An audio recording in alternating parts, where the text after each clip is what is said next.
Hey kids, this is Ivan. How you doing? Well, it is day 9 of RPG A Day 2018, and our question for today is, how has a game surprised you? And speaking of surprises, I got surprised by real life last night, so I had to go do something, and I had to end up being awake until 2 o'clock in the morning, and I was so surprised that I published my blog early by accident instead of scheduling it, so maybe some of you read it if you're the astute type.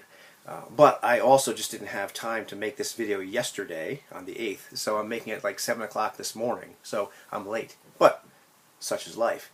I don't necessarily like it when life is surprising, but I love it when surprises happen in role-playing games. That's part of the deal for me. It's like playing to find out, not knowing what's going to happen, either as a player or as a game master. That's a big deal to me. So I like it when surprises happen.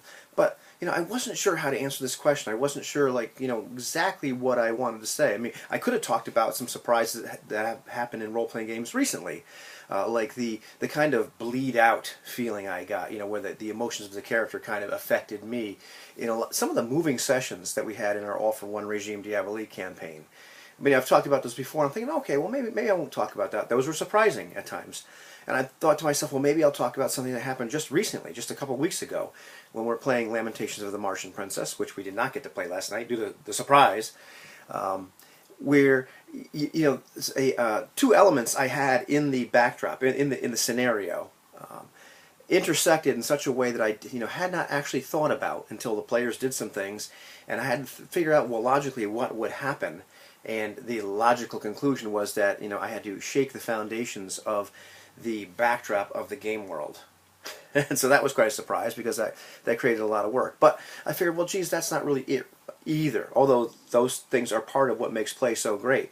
I thought about maybe focusing on how games themselves have surprised me. I could talk about various mechanics, or you read a book, an RPG, and you discover this new mechanic or this new system or this different way of doing something, and you're like, wow, that's really cool, that's really surprising, or the setting is really surprising. Or maybe there's a mechanic or a system that I thought I would hate that I really liked, and I've had plenty of examples of that. Or ones that I thought I would like, and I'm like, that's not so great. Or things where you thought it was going to happen a certain way, and or it would make play feel a certain way, and it didn't. And I've had plenty of examples in my own life where I was very surprised, and I've had plenty of examples where I kind of knew what I was going to get, and sure enough, I wasn't surprised at all. I even considered about talking about how players have surprised me, how some players where I just didn't think that they were going to be the person that was really going to aggressively role play or going to be really creative. That player really, really floored me with how they kind of stepped up and sometimes took over, and were like the lead in the game, if you will. And that's been really kind of cool too. But that's not what I want to talk about either, or at least not what kept coming up for me. And so I'm going to take a tangential approach now that I'm 3 minutes into this video, and talk about something different. And it's something that I wanted to talk about after RPG Day was over, because it started to come up for me again, or I started to be reminded of this phenomenon. But just so happened that it made more sense to talk about it now. So what am I talking about? Gamers are a really diverse bunch, and I get exposed to this idea quite a bit. But one of the things that always happens, during RPG A Day, is I try to watch or and read and listen to as many comments as I can.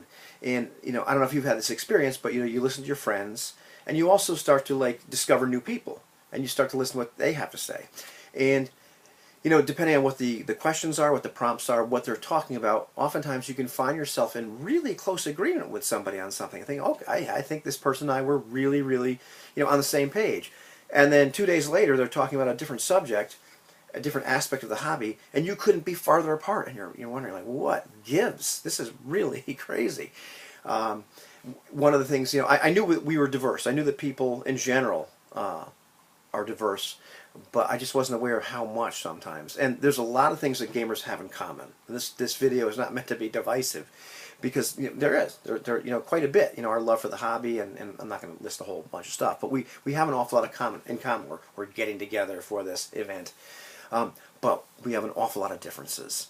And the more I talked to people and read and examined things and had some experiences, the more I realized that there were domains or different spectra different aspects of why we come to the hobby, where our biases and preferences and intentions and expectations could live anywhere on these spectra. And very often, like we could be really close in one domain or axis, and we could be really far apart. And these run the gamut. These could, in terms of like, do we want to have a recognizable story, or do we want to more like play to find out?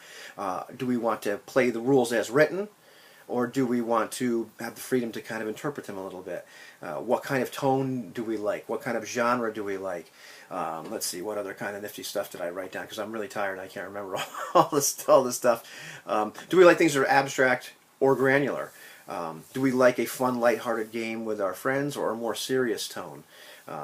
Do we want to use just published games, or do we want to use like our favorite system? Do we want to yank that out of a game and apply it to something else?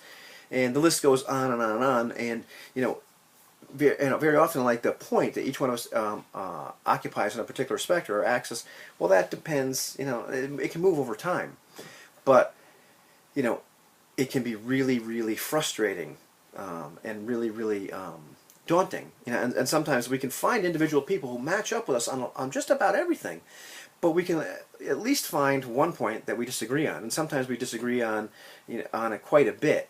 And you get like a bunch of us together, you get about 6 of us together, and I just had an experience with a group of friends where we couldn't agree upon a decade to play some like This World with a Twist, pulp fiction type stuff.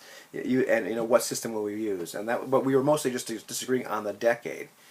So that was kind of interesting. And probably the most daunting thing about these differences in our perspectives, and whatever the point is that not only can we differ in agreement, but very often we can find the other person's perceptions and position incomprehensible. Just really absolutely baffling. Sometimes we can intellectually kind of understand, they explain where they're coming from, and we can say, yes, I understand, but realistically, down deep, we really don't understand. And sometimes the best we can do is learn to accept the fact that this person has a radically different perspective or viewpoint, or a radically different agenda or intention in this particular area, and maybe we can't understand why fully. We just come to accept that that's the case. And so what actually surprises me? That's very surprising. But what surprises me the most is we can actually get 3 to 6 of us together and play a game and have a really good time. So that's the biggest surprise to me sometimes in role-playing games, is despite all these differences, we can get a bunch of us together, we can act like adults, we can talk about these things in a civilized manner, and come to some kind of consensus and compromise and go ahead and play and have a great time. So sometimes, to me, that's the biggest surprise that I have in gaming. I don't know, how about you?